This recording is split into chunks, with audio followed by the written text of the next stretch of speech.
कोना फूल बनवा से आइले पवनवा आइले पवनवा लेके मिलन के सनेस हुना। कोना फूल बनवा से आइले पवनवा आइले पवनवा लेके मिलन के सनेस हुना।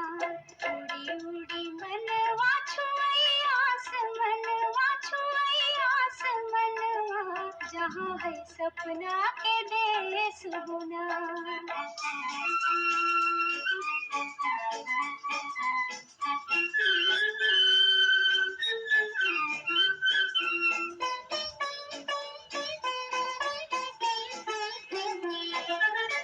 चंपा चमेलिया तो नया नया महके जियरा हमारे काहे ने बहके। चंपा चमेलिया तो नया नया महके जियरा हमारे काहे ने बहके।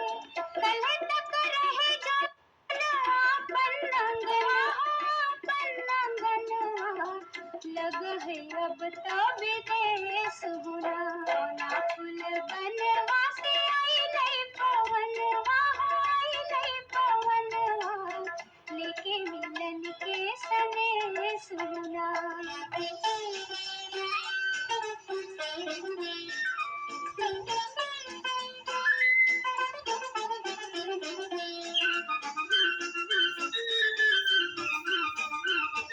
सोलह सिंगार से देहिया सजैबै नूर से तमंगिया भरैबै।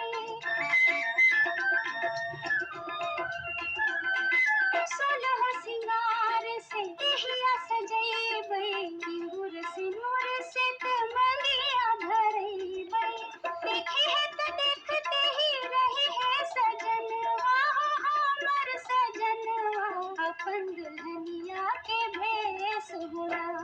कोना फूल बनवा से आइले पवनवा आइले पवनवा लेके मिलन के सनेस हुआ।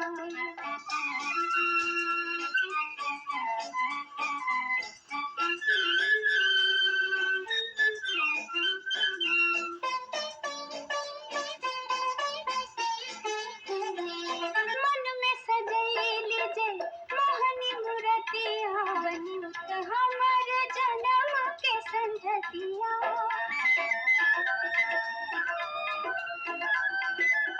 मन में सजैली जे मोहनी मूर्तिया बनी हमर जन्म के संझतिया। एही एक आस में कि आवे दिनवा उजली गोरी गणेश हुना। कोना फूल बनवा से आइले पवनवा आइले पवनवा लेके मिलन के सनेस हुआ। उड़ी उड़ी मनवा छुई आसमनवा छुई आसमनवा जहाँ है सपना के देश हुना।